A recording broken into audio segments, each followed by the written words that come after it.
Hello and welcome. Thank you for joining me here today. We're continuing with our The Body series, and today I'm going to be talking to you about the body at work. So it's aptly titled BodyWork. We're going to delve straight into scripture. If you can turn with me to Ephesians 6, and I'm picking it up now from verse 5. And so let me read this to you. This is taken from the NIV version. It says this: slaves, obey your earthly masters with respect and fear, and with sincerity of heart, just as you would obey Christ. Obey them not only to win their favour when their eye is on you, but like slaves of Christ, doing the will of God from your heart. Serve wholeheartedly as if you were serving for the Lord, not men, because you know that the Lord will reward everyone for whatever good he does, whether he is slave or free. And masters, treat your slaves in the same way. Do not threaten them, since you know that who is both their master and yours is in heaven, and there is no favouritism with him. Now, I want to talk to you about work. And I wonder if when I say that word, you're sort of groaning, are you dreading waking up on a Monday morning? But I'm hoping that this message will help you view work in the right way and see that it's actually part of a full Christian life. In fact, enjoying a Christian life. It's not separate, it's not opposing to, if you like, the real spiritual stuff. It's a way that you can serve and glorify God. You can be a blessing, you can care for others, indeed witness to others. And if we think about it from a practical level, work is the way that God provides for us. It's his provision, isn't it, through our work? Now, I've learned over the years that work is definitely a place where I get to live out my faith. I get tested on what I believe, and I get challenged then to live out of who I am, my true identity, and act with integrity and righteousness. But here's the thing, did you know that God created us for work and to work? Work is in fact God ordained. If you think about in Genesis, right at the very beginning, he put mankind in the garden to work it, to take care of it. And so you know what? We should care about the work that we do. Even if you think about the important people that we read in the Bible, our own Jesus, he learned a trade. He was a carpenter. When David was anointed as king, what did he do? He went back into being a shepherd boy. He went back and actually tended to the sheep. Deborah was found already in a position of, she was in the legal profession, she was a judge. And so work isn't a new thing, it's not a new concept.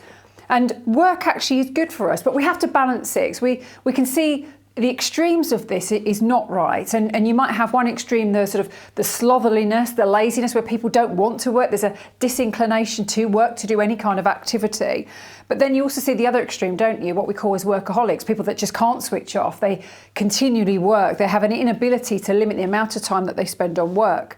But Paul actually does warn us against laziness. You can read about it in 2 Thessalonians. In essence, what he says to us, and he warns us, is if you don't work, then you don't eat. But you know what? It's actually a gift from God to work, but be satisfied in that work and to delight in it and enjoy it. Why don't you go delve, when you've got some free time, into Ecclesiastes? We often read it and think, it's very much woe and, everything's meaningless and pointless. But it does state that it's a gift from God to not only work and enjoy your work and be satisfied, but what work actually brings you in your life. So work isn't really bad, but it can be what we make it and also how we act whilst we are doing it that is. So it got me thinking, well, what does work mean to us? Providing, a basic income, as we have said, it's a provision, it's a way of God providing for us. We have to work to eat, to live. It might fund our lifestyle. Maybe it even gives us our dreams and plans a reality. But it also gives us something to do with our time. I don't know if when you did retire, if you're someone watching and you have retired or about to retire, I wonder if you struggled to find, what am I going to do with all this expanse of time? Many of us work, 30, 40, 50, 60 hours plus a week. And for 30, 40, 50 years? Maybe you're relishing that, going, now I get a chance to do all the things that I didn't have time to do. But you see, more than that, work gives us a purpose. It gives us a reason to get up in the morning. Maybe your work gives you meaning. You might do a really meaningful job and contribute really positively into society. Particularly, I think about if you're educating the next generation or if you're in healthcare and care work and medicine. It's where we build relationships, we make connections. I myself have made friends that, I've known for 20, 25 years and I'm still friends with them. People meet their future spouses, don't they, at work? But it's also a place that we can belong, that we get to feel part of something. We're on a journey, there's a togetherness, a community. We get to use our gifts and talents. And for those of you that might be in education right now, you're training, aren't you? You're getting a qualification ready to equip you for the place or the profession that you want to enter into. But then there are times, and this is when it starts to sort of verge on when it becomes more worryingly, is where work can ultimately give us significance and value and worth. We get a sense of importance. Maybe it's even a thing that gives us status. Maybe we're very prideful about the type of job that we do. And if you think about when we meet somebody new for the first time, what do we normally ask them? Oh, what do you do? And they tell us about, what they do for a living, for example. But maybe unhelpfully, we make assumptions. We might, they're very clever, but they earn a lot of money. So actually our work can sometimes become part of who we are. It can become part of our identity. But then I acknowledge that depending upon your situation right now, maybe work isn't so great for you. It's become a burden, it's hard, you really feel that it's endless and you're trapped. Maybe you're in a very oppressive and unsafe environment, or even you're trying to secure employment, and that can be as worrying too. So today I want to talk you through about the reality of what the workplace is now for many of us. What we need to know is the workplace has changed, is changing, and will continue to change. I work in the HR profession, and part of what I do is look at changing workplaces and the trends that are coming up. How do we engage employees, motivate them, retain them, etc., and trying to help businesses solve some of particularly their people or resourcing issues. But if you're in education or you're retired, please don't switch off from this message, because I'm sure there's some pertinent things that you can take from this. But let me rattle through a few things that we're noticing now that all of us are experiencing. It might vary from sector to sector. But a lot of us are facing the unpredictability about employment. Employment now is fragile, it's insecure. I myself have been made redundant over my 25 years about 3 times. And so redundancy is commonplace. Even I read today, my beloved body shop that I used to go in as a young girl with my sister and buy all those beautiful products, and I started to with my daughter, that's gone into administration, and there are many workers that are facing the potential of redundancy. And so I guess what that means is that we all, if you like, we need, but we also want our jobs, we want to keep our jobs. So there's an element of us having to do what our employers ask for us to do, if you like, toe the party line. We have to enter in because ultimately we don't want to lose our employment. We need to stay in that employment, maybe keep up or progress.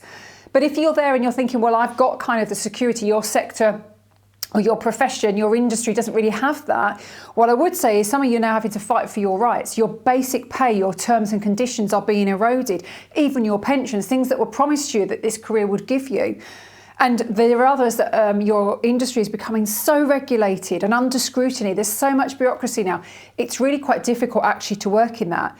But on the other hand, we see that more than ever now, we've got great employment law in the UK, workers' protection, we have fabulous health and safety and safeguarding legislation, and that's really positive.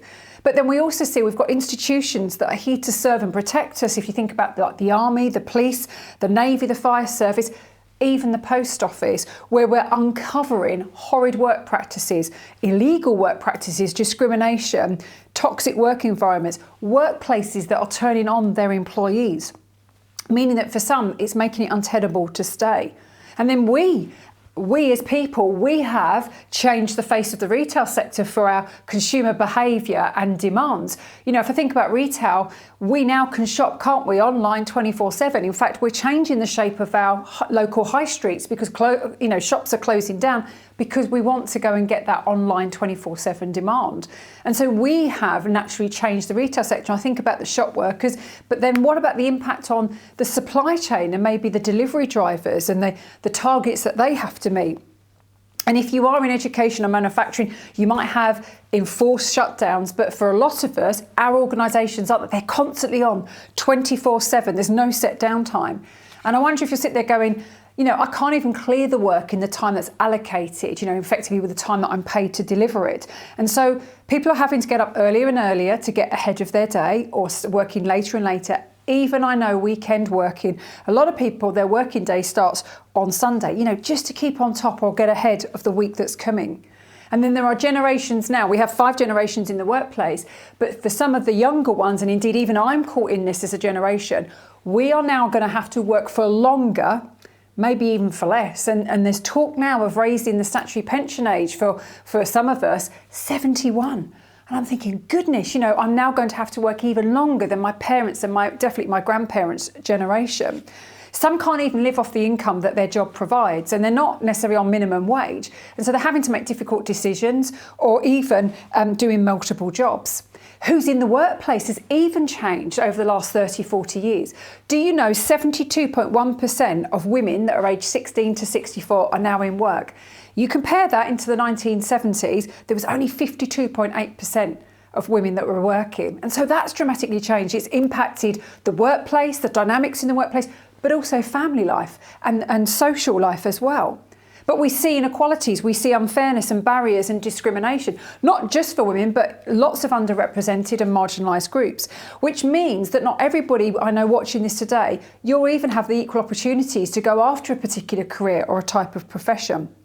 And some of that will start as early as the education. Lots of barriers to education are finance. Some people can't afford to go to university. And then we see the rising trends. We've had a lot of education awareness around mental health and well-being, which is absolutely right. But loneliness now is an increasing trend, and particularly for the younger workforce, if you think that are just starting out their careers, particularly if they're working in a way that organisations are now working more remotely. And if I go back to workplaces are a place where we make connections, where we belong, we have a sense of community, especially those that are starting early on in their career to network. If they're not having any of that, they may have moved away from home, they're living, maybe in a flat or a shared accommodation with a room. Lots of that now we're seeing isolation and loneliness. And then let's face it, reality is all of us have got a pound sign over our head. We cost an organisation a certain amount of money. And so there is pressure on organisations to return on that investment. Lots of jobs now are under threat of automation or technology removing complete roles altogether. And technology, I know, is it a blessing, is it a curse? It's enabled us to work, if you like, anytime, any place, anywhere for a lot of us. And let's face it, we're not even trying to be workaholics, but it's harder to switch off and step away. So work for a lot of us has bled into that personal time, that personal life, but even more worryingly so, that headspace. It's helped us to do more. Many of you have probably saved, those hours of commute, and you're now spending more time with your family, caring commitments on your health and your fitness. But what it has meant is that we're now available. We can be available while we're on holiday, whilst we're sick, even in another meeting. We can constantly get interrupted, can't we? And there's a pressure now to respond. And the speed at which we're having to move is so much quicker and absorb that inordinate amount of information at speed, sometimes having to make really important decisions and bouncing from one thing to another. So it isn't any surprise that we're seeing increased stress levels and burnt out. People are working much more intensely now, maybe longer hours, but more intense in the hours that they work. And I wonder if they're even making the right decisions, the best decisions. Poor mental health, we describe it as almost like people, they're saying they're like buckets and they're full and they're spilling out, they're leaking and they're creaking with the volume and pressure. And then I think about what David writes in the Psalms when he talks about how his cup overflows. I think, yeah, I want to live in that. I want to live out a life that's filled with God, that I'm overflowing. I'm living actually in abundance. I'm never going to run dry. And so anytime, any place, anywhere has started to become no rest, no escape, no peace. And I don't know for you if you're finding that work it's all consuming. It's taking over. You're trying to hold it at bay. Maybe you're like, I don't want to work all these hours. I don't want to take that overtime, but I feel like I have to. And you're feeling like I'm not employed anymore. I feel like work owns me. And you're like, I don't want to feel that all I do is work. But that's when we go back to the Ephesians scripture, because there is some real, nuggets of wisdom here from Paul. And what I want to say is these are key principles that we can take into when we go into the workplace. Ecclesiastes does say there's nothing new under the sun. And these will stand the test of time, because what we need to understand is this was not a favourable situation, particularly for the workers. But what I want to draw out here is what I notice is Paul is talking to two types of individuals. He's talking to those that are under authority and also those that are in authority. But the context of this passage is really important, because if you were to scoot up and read a few of the passages before, he's actually addressing a number of relationships. You see, he talks about husbands and wives and parents and children. So this is not necessarily in isolation. But what we also need to understand is the church was such a small minority here at this time. It wasn't in a position to abolish anything. So the fact that Paul is not addressing the elephant in the room, if you like, about slavery, I don't want anyone thinking does not mean that he condones it. It certainly means that, God doesn't condone it. What Paul recognises is I can't change that, but this is what I can change. And that's one of attitudes and hearts. You see, the bondservants or slaves, depending on what translation that you read, they did play a significant part of that society at the time. But we need to understand that these acts were more like servitude. They would be in the house. They have an element of security because they served in the master's house. They would have access to food and protection and comfort. Some of them got to be a trusted confidant of that master, and they'd be entrusted with many things.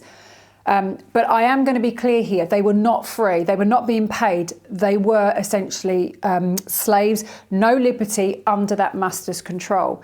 And they were duty bound to obey. They had to please. They were there to be faithful and serve with honesty and integrity.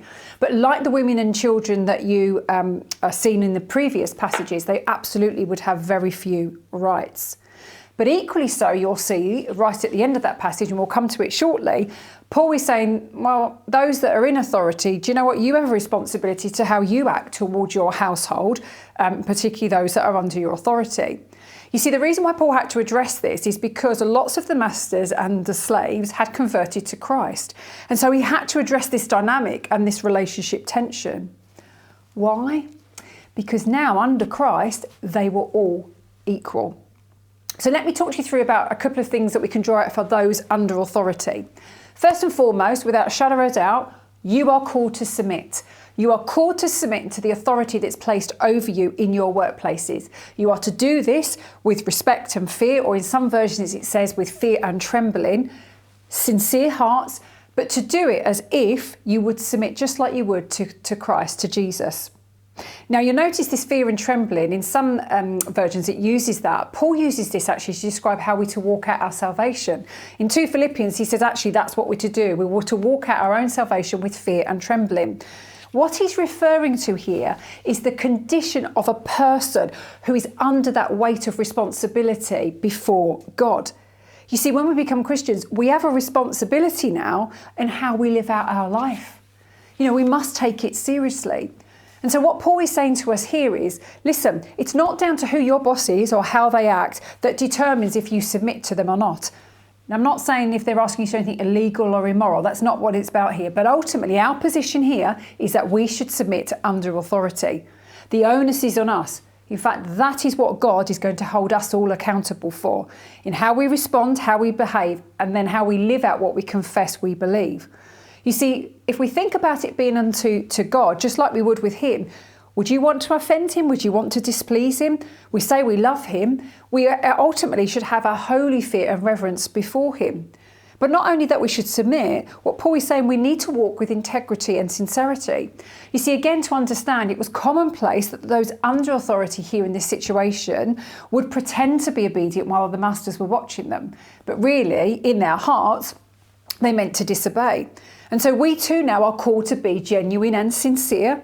So can we really be trusted when, our bosses aren't around? What are we like when, they're on holiday or they're out of the office? Are we on time for work? Are we honest and truthful with the expenses that we claim? Do we only take sickness when we really, really are poorly? We can't soldier on. So how we act out there in that workplace will show who we are and how much of God is in us. And then Paul is sort of a reminder them, do you know who your true boss is?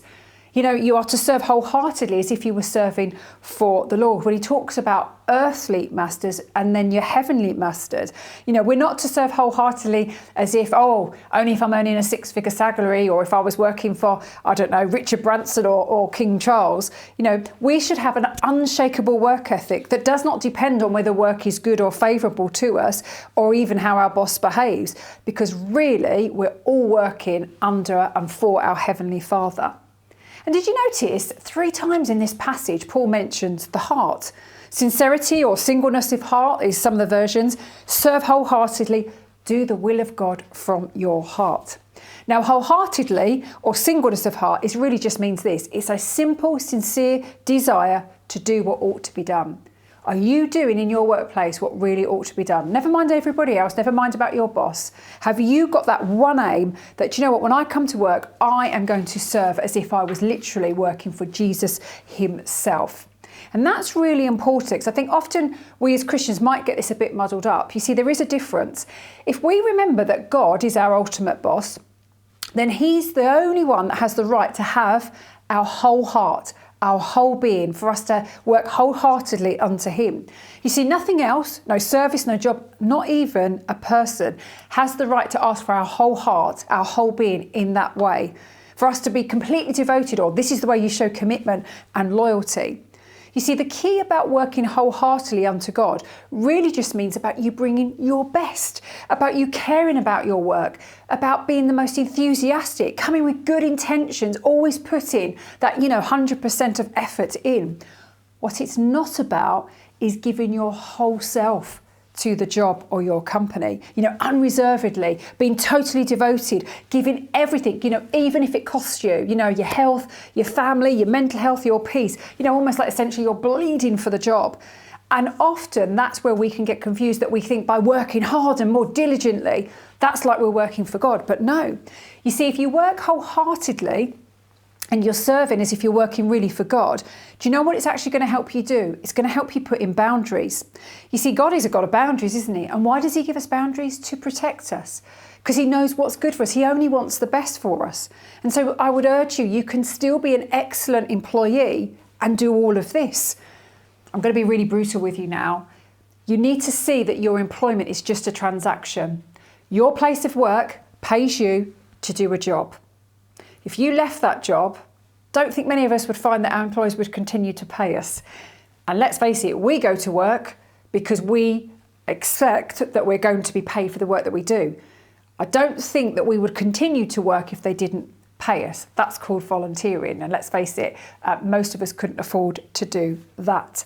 And so we have to understand and we have to remember, we've been talking about this in Ephesians, who we are. We are a Christian first, and we are employee second. And so we need to put him first. And so I would urge us, let's get full of God, which, let's face it, will mean that we always will have room for him. We'll lead our life actually out from him. And what that does is it should then change our approach to how we view work, how we are at work. We should look at it differently. We'll hopefully then would be able to recognise, you know what, my work is asking too much from me. God isn't in the business of overworking you. We know our God is a God of grace, not works. There is more to you than work. You see, one of the reasons why you might find you're overworking, that you don't switch off, you're trying to control things, orchestrate moves, make the right connections, push things, you're getting impatient because you don't feel that you are where you should be, is actually lack of trust in him, in who he is, what he can do, maybe even, not even listening and being open to the plans he might have for you in your career.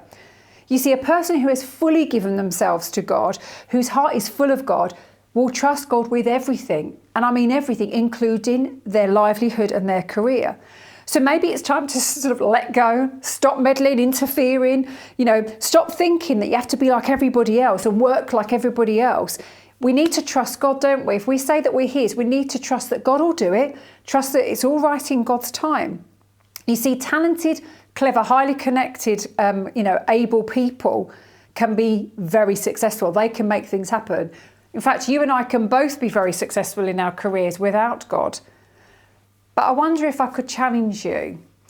What if God is really saying to us as people of God, I've never asked you to be successful. Do you know what? I want you to be fruitful.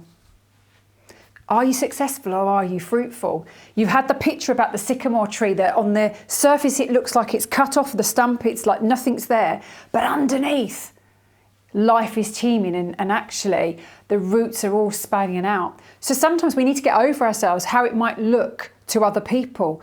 Are we being fruitful in the place of work?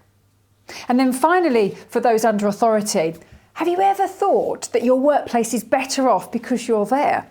You see, you're the employee, the one employee that should come with no agenda, that works to a higher set of standards, with the best intentions, that can be trusted. You see, as lovely as your boss may be and your peers and your colleagues, if they don't live for God, they are living for something else. And we've got to be careful that we're not caught up in that. What are we really living for?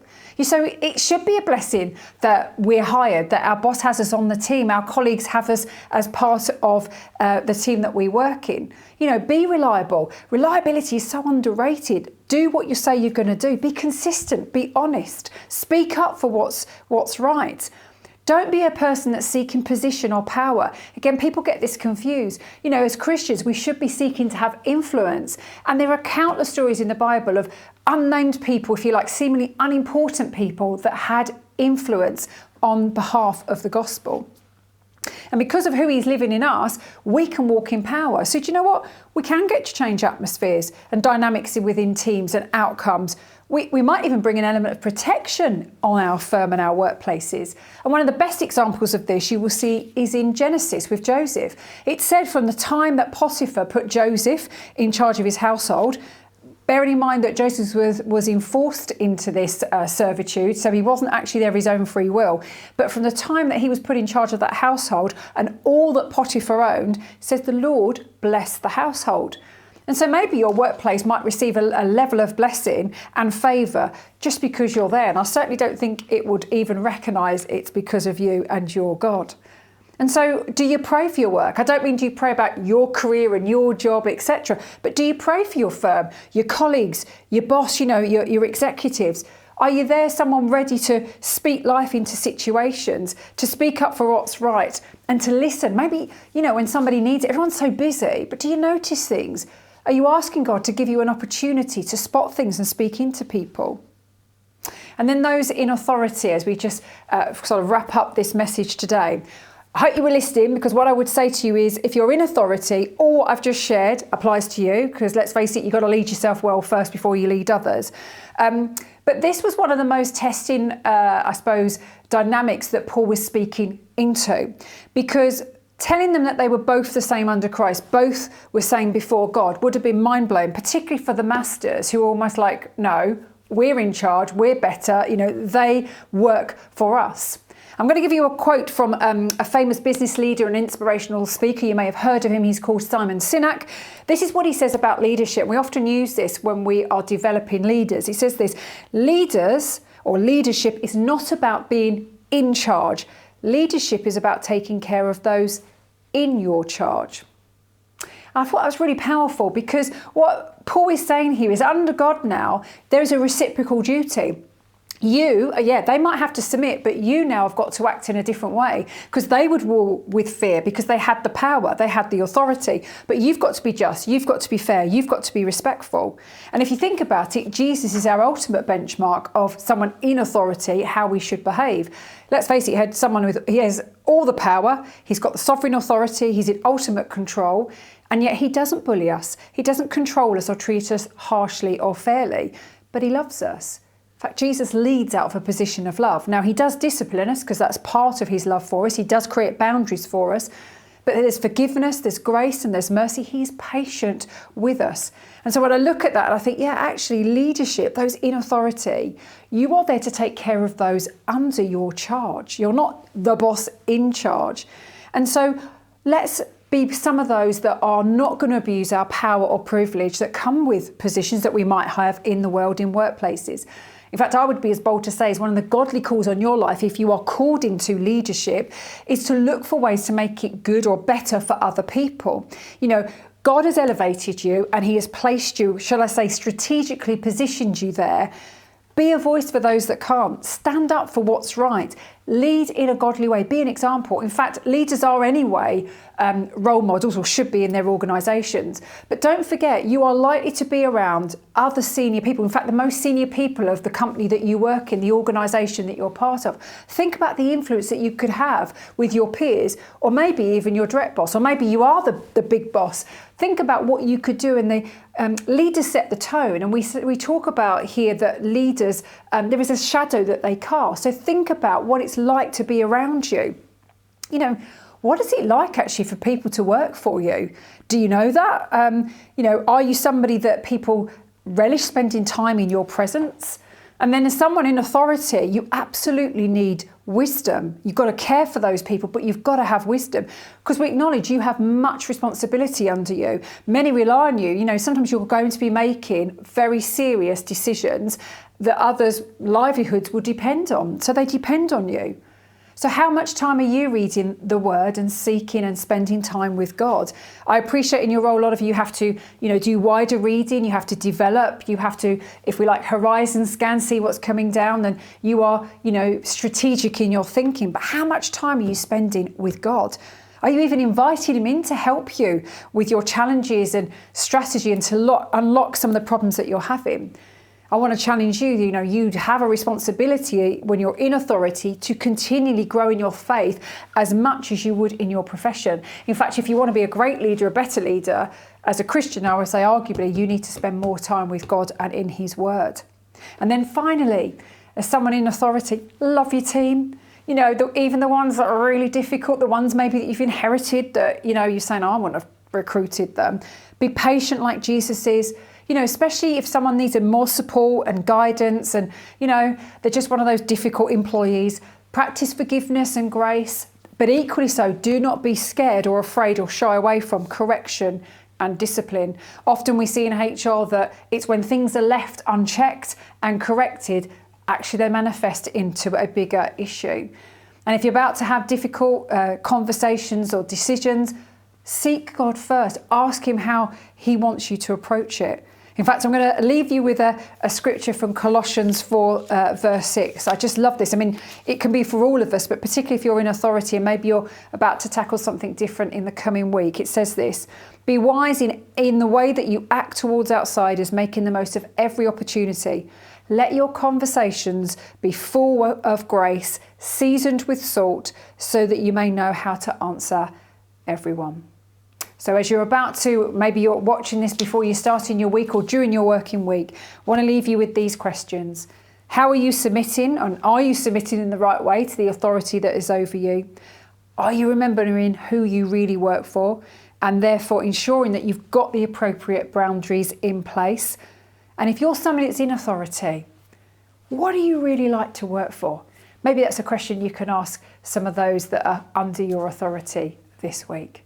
Until I see you next time, take care, God bless.